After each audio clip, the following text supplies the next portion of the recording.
Welcome back to another training, everyone. I'm really excited about this one because it's about fascinations. And I think this is something that doesn't get a lot of attention in copywriting books and courses. You don't hear a lot of people talking about this, but I think fascinations, if you don't know what they are, we'll discuss. But I think fascinations are probably one of the most important ways to organize your copy, come up with interesting ideas that will hook your audience. It's really a great exercise in identifying and creating copy that resonates emotionally and really hits the pain points of your audience while providing, an angle of curiosity and intrigue and keeps the reader wanting to read more or watch more. So with that being said, let's get right into it. What are fascinations? Fascinations are statements in bullet point format that induce curiosity while maintaining clear organization without overwhelming the reader. Basically, what they do is they stimulate curiosity and intrigue. They keep the reader wanting to read more, wanting to watch more. It builds desire to learn the secret each bullet point reveals. Remember, fascinations are presented in bullet point format, which also keeps the core message of your copy readable and more organized. It introduces benefits efficiently in the top headline block, and I've also seen them used in the closing where you are finishing up your copy and giving the reader a chance to see what they will learn or what they will gain by buying your offer. Clayton Makepeace, a copywriter many of you know, said that fascinations keep your prospect tossing and turning, unable to sleep until he orders your product. Now, I'm sure all of you have seen fascinations. Maybe you didn't realize they were called fascinations, but as soon as I show you an example, you'll know exactly what I'm talking about, and you'll recognize that you've seen these everywhere. So with that being said, let's quickly take a look at an example, and then we'll go into exactly the purpose of fascinations and kind of what they do and how to write them and how to keep your reader engaged, wanting more. So let's do that now. So here's an example of a random sales letter I found. It's directed towards copywriters and helping them find clients and become successful copywriters, consistently making income online. So you can see you have the headline up at the top, and then you have the subheading, and then it says keep reading if you'd like to, and you get into the fascinations. This is a checklist of fascinations. So for example, the first one is write winning sales letters in days instead of weeks or months using a repeatable paint by numbers process. The second fascination is instantly increase the order pulling power of any offer with proven plug and play funnel fixes. So when I'm looking at this, you're seeing some intriguing concepts and phrases. A repeatable paint by numbers process, proven plug and play funnel fixes. We're not exactly sure what that means, but it's also promising some big things. Write winning sales letters in days instead of weeks. Increase the order pulling power of any offer. Produced win after win in the most competitive markets online. This is intriguing stuff. If you're an online copywriter and you're struggling or looking to increase your income, these are benefits that you really want. And so it really pulls you in this copy and makes you want to understand what the offer is and what's being sold here. Because if these are the benefits you're getting, then the offer, it must be worth buying, right? So fascinations really lay out these intriguing, curiosity-inducing statements that are very powerful. And if you wrote this as a block of text, it wouldn't be that powerful. But because it lays it out in bullet format or checklist format here, it's very efficient, it's very organized, and it's very powerful. So going forward in this training, we're going to talk a little bit more about how to create these fascinations, what you can do with them, and basically I'm going to give you my formula, which is, I guess, a repeatable paint by numbers process to come up with these intriguing statements that will keep the reader wanting to read more. Let's get into the formula for writing fascinations. Now, what you'll see is that fascinations really depend on the type of lead you're going to use. And I have a few different methods here laid out for you. Let's just start from the top. I won't go through every single example here, but It's pretty straightforward because once you've decided on a type of lead, it becomes a little easier to draft a fascination. So the first one is why, how, when, what. You can literally start your fascination with these words and create some kind of curiosity just by using these words. Like, for example, how ultra rich investors use a little known loophole to lock in investment gains tax free. If I am an investor or I'm trying to reduce taxes, I want to know what the ultra wealthy are doing, what kind of loopholes they're taking advantage of. Their advisors, their accountants, their tax lawyers, what kind of advice are they getting to minimize their taxes? Or in this case, lock in investment gains tax free. That's going to create curiosity. And if I'm selling some kind of financial offer, it's going to keep my reader hooked, right? If you use something like, if you start off a sentence with what most cardiologists will never tell you about protecting yourself from heart disease. Cardiologists are the experts here. What are they holding back? Or what is some information that they don't know that exists? Is there like a natural cure or natural therapy for heart disease, right? That's again, curiosity inducing, especially if you have some health issues or struggle with heart health. The next type is the secret. And again, very straightforward. You're going to talk about some kind of secret. Again, secrets automatically mean curiosity, right? So, for example, the secret ingredient used by the Aztecs to relieve pain. I want to read more. I want to read more. If I'm dealing with pain, I definitely want to read what the Aztecs have to do here. These are pretty basic examples, I would say. If you want to increase the curiosity in these fascinations, you could add more specificity, and that will lead to much more powerful fascinations. Going down the list here, right? You can say something like 4 techniques used by chess grandmasters to build a virtually photographic memory. You can start a sentence with never, or you can include the word never. Why you should never do something. That's a little alarming, right? Is there a reason why we should never do a certain type of behavior? Especially if it's concerning health, your financial health, people will be kind of jarred awake. They'll be, oh wow, I should never do this. Really? That's surprising, and they'll want to read more. You can also take a contrarian position. For example, why adding more salt to your diet could prevent heart disease. It flies in the face of all conventional medical wisdom, right? So if you can come up with something that's contrarian, it's not easy to do, I would say, but if your offer has some kind of contrarian take to it, this can be very powerful, because a contrarian take automatically means that someone will want to know what's going on there. It's something, they're being told to do something, or they're being given some kind of advice that is the exact opposite of what they've been told all their life, right? They're going to want to read it and see if it makes sense, or they'll want to attack it, right? Controversial takes get a lot of engagement on social media. So imagine what it'll do for your copy. It'll at least get the person to read it, and then your copy has to do the job and convince the person that your position is correct. So contrarian position is very interesting. First of all, your offer has to allow it. It has to be possible. And second of all, you better back it up with good copy and good proof and research to make sure that your contrarian take is powerful enough to persuade. Another good technique, this you can do with anything actually, you can make anything up here, the catchphrase. So, for example, why the middle-class copywriter syndrome is preventing you from achieving $10,000 a month in income. The middle-class copywriter is just a made-up phrase, right? But you kind of know what it means, right? The middle-class copywriter, it's like a copywriter who's struggling to get ahead, somebody who's stuck in the middle class. But it's a made-up phrase that creates a little curiosity. Like, what is it about the middle-class copywriter that doesn't allow him to reach $10,000 a month?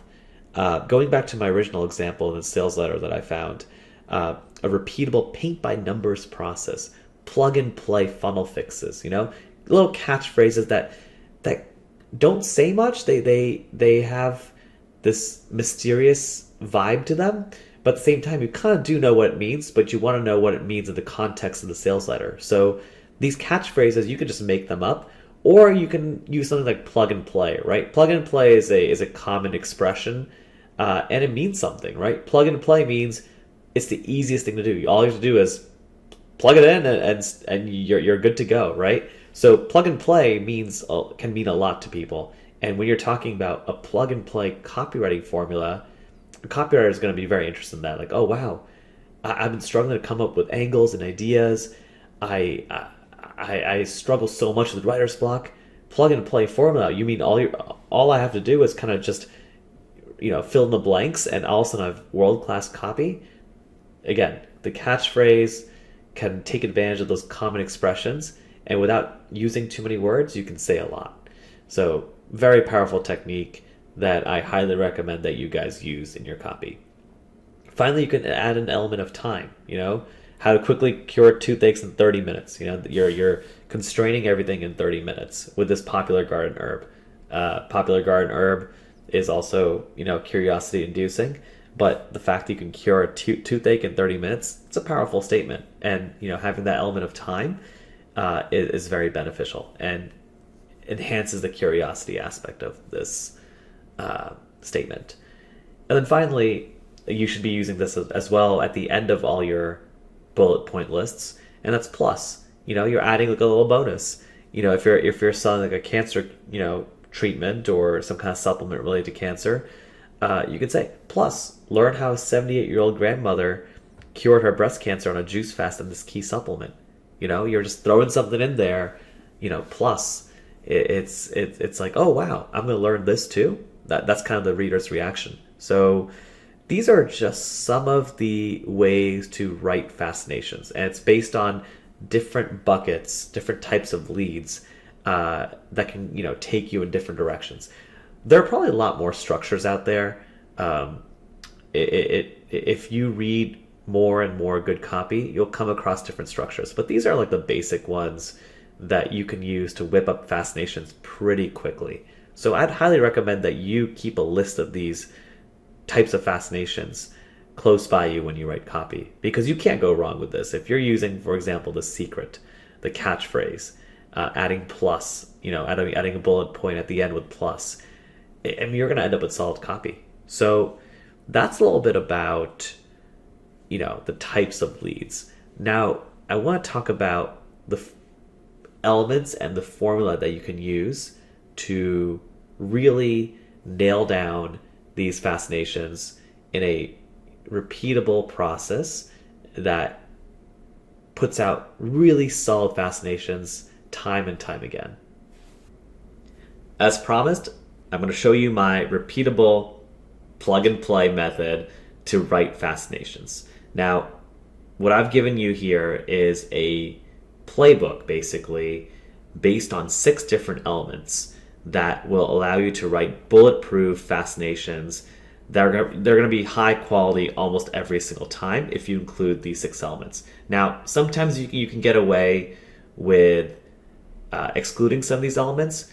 It really depends on what kind of form your fascination takes. But generally speaking, if you include all these 6 elements, you're going to end up with a solid Fascination that will keep the reader wanting more. So here's the repeatable method and the 6 elements required to produce a high quality Fascination. First of all, what you're going to do is you're going to choose a type of lead. We just talked about the different types of Fascinations, catchphrases, adding a time element, why, how, the secret, all that stuff. So you're going to choose one, and then from there, hopefully you've already done this, you're going to identify the problem, right? This is pretty straightforward because you're literally just addressing whatever problem your offer solves. Whether it's diabetes, financial health, how to attract more clients, it doesn't matter. That's your problem, right? So now you've got to incorporate that problem into your Fascination. And we've talked about this before. You're going to talk about the benefits. You're going to talk about what the actual problem is. It's how to cure diabetes, or the secret behind curing diabetes in 30 days, or something like that, right? It's pretty straightforward. The third element is adding proof and credibility. Now, this doesn't necessarily mean some kind of expert. You can add an authority figure like doctors, researchers, but you can also rely on a persona. For example, ultra-rich investors, bodybuilders, professional athletes. When you drop them into a sentence, it automatically creates an image in someone's mind. There's a connotation of ultra rich investors are, you know, finding tax loopholes. There's got to be some credibility there. If bodybuilders are using a supplement to, or bodybuilders or professional athletes are using a supplement to increase their performance, increase their testosterone levels, there's some credibility there, right? The other option is to use a commonly accepted fact or conspiracy. So, for example, if I said something like, how to avoid the nasty side effects of pharmaceutical medications, that's it. That kind of straddles the border, of a commonly accepted fact. Somebody who doesn't want to take medications and is already kind of mistrusting of big pharma, they're going to be interested in finding out what your natural cure offers. How to avoid, the nasty side effects of a cholesterol lowering medication. We know that cholesterol lowering medications like Lipitor or something like that, they definitely have side effects, right? And so it's also borderline conspiracy. I mean, I haven't come up with a good example for you guys in terms of conspiracy, but like something about big pharma or big tech, that always does well. So when someone can relate to a commonly accepted fact or some kind of conspiracy, and when I say commonly accepted fact, it doesn't have to be something that the masses agree on. It could be something within your niche, like, for example, if you're selling to a older demographic that is conservative and already mistrusts big pharma, then you can go all in and talk about how big pharma is ruining everything. There's a time when we used to treat treatable conditions without using medications. We could use natural therapies, diet, and exercise to reverse conditions, right? So again, commonly accepted fact, it should be within your own niche, right? The audience you're selling to needs to, believe in it. And once you've got someone agreeing with you on something, you've already established that rapport with that person. And if you add a little curiosity to it, then you've got that person hooked, right? The next element is incorporate a feature of your offer that adds curiosity. You got to really understand your offer really well. What is it? You got to find these aspects, these features of the product that are going to create curiosity. For example, I gave one before, common garden herb, right? If you're selling like some kind of supplement that has health benefits, and there's some ingredient in there that's commonly known or commonly used, that's good. That's powerful. So you got to look at your product and see what's unique about it, see what's some people might find intriguing. You have to really study your offer, the product you're selling, in order to come up with this.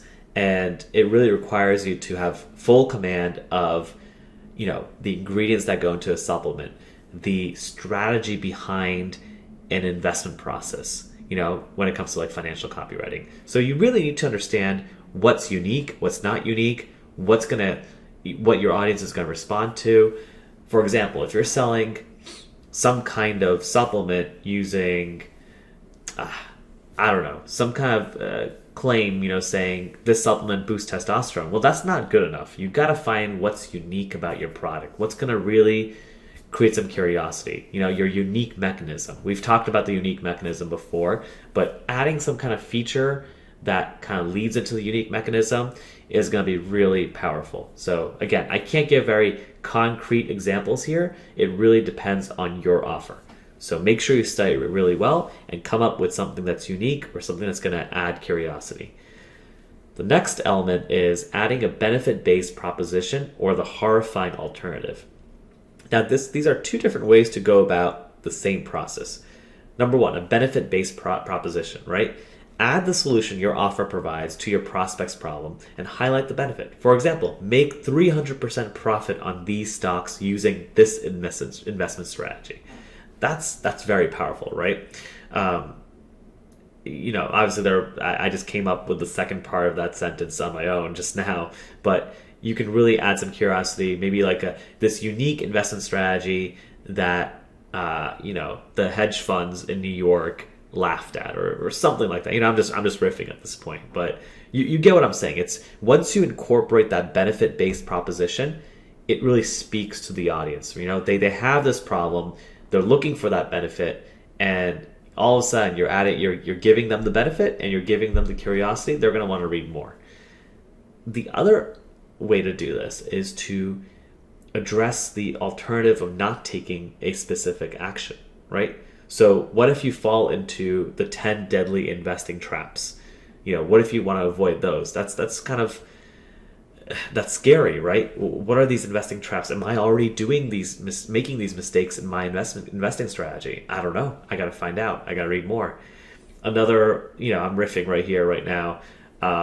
Another example would be the common daily habit that most people do that is contributing to the degradation of your spinal discs or something like that, back pain or something like that. Are you doing this stretch? Are you touching your toes in the morning? You may be actually making your condition worse, and you're going to end up with a lot of pain down the road as you get older. That's the horrifying alternative. So that's, again, another type of fascination. You can go either the benefit route or kind of the fear route, right? So many different ways. It really depends. Like I said, once you start writing these fascinations, they kind of take a life of their own, and let your thoughts kind of guide you in the right direction. You'll kind of have to get a feel for whether you want to go with a benefit-based proposition or a horrifying alternative. And honestly, you should be, and we're going to talk about this on the next page, but you should be writing variation after variation of your fascination. So you can take one fascination, take that template. For one variation, you can do the benefit-based proposition. For the other variation, you can do the horrifying alternative. It doesn't matter. As long as you start writing, and kind of fleshing these fascinations out, eventually you're going to fine-tune, optimize, and kind of narrow down to the best fascinations. But you should be trying all sorts of these angles to get to the most, intriguing, the most effective fascinations possible. And finally, look, adding an emotional angle is obviously critical, right? Everything about your copy has to be eliciting some kind of emotion. And if you look at the top 5 elements, just including these, you might already have that emotional angle, right? So you may not need to add it, but if you've drafted your fascination, you're kind of missing some kind of emotional angle, now is the time to do it, right? So the emotional aspect of your fascination might be implemented by adding, I'm going to give a few examples, an element of time. For example, a cure in 30 minutes, a result your prospect wants, $10,000 per month income, a hyperbole, virtually photographic memory. I mean, that sounds something beyond belief, right? But people know what that means, and they want that, right? An element of pain, lose weight, relieve pain, something like that. An element of horror or brewing disaster. That's kind of like the horrifying alternative. Example, free radicals increase the aging process of our eyes. Many, many different ways to go about it. But if you can kind of incorporate these elements, the emotional angle comes through very nicely. So these are the 6 elements that you should really focus on when you're writing a fascination. As you draft, make sure that you are incorporating most of these elements into your fascination. That's the only way to ensure a high quality fascination. So with that being said, let's talk about the process of actually writing these fascinations. I think this is going to be very beneficial for all you guys. All right, I don't think I'm saying anything groundbreaking here when I say that writing fascinations requires many variations and revisions. Good copy, the process is always revising and revising and revising. But what I want to emphasize here is that when you write fascinations, you should be able to write like 50, 100 fascinations. And then what you want to do is whittle down that list to the best possible, right? So at the end of the day, if you're putting in like 4 or 5 fascinations, you might have actually started off with 50 to 100. And after trying different variations, revising, trying different elements that I've talked about, you narrow it down to 4 or 5 that are the most effective, the most intriguing, the ones that are going to create the most curiosity, right? So writing fascinations is not just like you write 4 or 5 and that's what goes into your copy. No, it's about literally writing so many fascinations that you have to pick and choose at the end of the day which ones are going to go in. So the way I like to start this off is to, research a topic thoroughly. I talked about this earlier in the video. Highlight the key points and tidbits. Start taking notes, and then review your key points and begin drafting fascinations as they come to you while reading. So, it's really almost like a word vomit, right? Just write. That's all I can say. And like I said, you may identify hundreds of fascinations. Write them all down. Even if they're not good, just write them down, because you might come back and that kind of poor fascination may kind of transform into something good with enough revisions. You never know what's going to kind of take hold and become something amazing. So what I'm saying here, like I said before, applies to the whole copywriting process as a whole. So none of this should be new to you. You should be revising, assembling copy, taking bits and pieces from one fascination, moving it to another fascination. It's really a surgical process at the end of the day. And I've mentioned the next bullet right there. Select the best fascinations that are the most enjoyable, intriguing to read, and weed out the weakest fascinations. Important. Avoid dull and repetitive bullets that may cause your readers to start skimming and scanning the copy. So it may happen that the fascinations are kind of saying the same thing over and over again. Don't let that happen. Make sure that each fascination hits a different aspect of the offer. So that's really, really critical. And one of the best things about fascinations is when you write these fascinations, some of these may be turned into headlines and subheadlines. A lot of copywriters that I know, and a lot of the great copywriters from the past, they used to begin the copywriting process after the research phase was over. They used to start drafting fascinations, hundreds of fascinations before moving on to the headlines and subheadlines. So once you have, let's say, a list of 50 to 100 fascinations, you may end up reviewing them and say, hey, I'm going to take one of these fascinations and turn them into headline, and then another one will be the subheadline. Again, you can see, I said this before, copywriting is a very surgical process. It's assembled, it's revised. It's not, something that comes to you organically. It's a almost kind of like a brute force process at times, where you just draft and draft and draft, and finally you come back to the copy and you whittle it down, revise it, move things around, adjust. That's really what the process is. And the last bullet here, what I've written here, use common expressions and slang. I actually kind of alluded to this earlier in the training. Colloquial expressions can be highly effective because they can convey a certain meaning and feeling that prospects can relate to in far fewer words. For example, the sales script that sounds like music to your prospects' ears. Music to your prospects' ears. It's a common phrase, and it really conveys the feeling, right? It conveys what the effect of a sales script is. Like if you're selling something, you're reading off a sales script, and it's music to someone's ears, it means it's highly effective sales script, right? So music to your ears, use this plug and play formula. We talked about this before. These are expressions that mean a lot. They pack a punch because the reader is already aware of them, but it means a lot more to them in the context of the offer you're selling. So if you can take these expressions and put them into your fascinations, it's going to be pretty effective. So, this is really the process when it comes to writing fascinations. And I think if you start off writing fascinations, it really lays the foundation for not only your headlines, not only your subheadlines, but for the rest of the copy. Because if you're putting up a bullet point list at the top of your copy below the headline and subheadline, it's going to force you to back up those fascinations. You've got the curiosity. Now you have to maintain that momentum, and the rest of your copy is going to flow from there. So am I going out on a limb here and saying that good copywriting really starts from writing good fascinations? I don't think so. I think writing fascinations is a skill. It's a sub skill of good copywriting. So don't, if you want to if you need to watch this training again.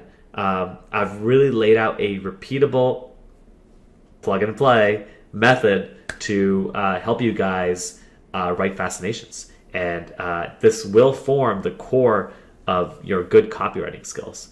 So with that being said, I think I've covered pretty much everything I could when it comes to writing Fascinations. I didn't realize I could talk so much about basically a small portion, but absolutely critical element of a good sales letter, of a good ad, of a good lead. So make sure you absorb everything I've talked about in this training and apply it to your copywriting. So that's all I've got for you guys in this training. There will be another training coming up very soon in the next few days. So stay tuned and we'll talk soon.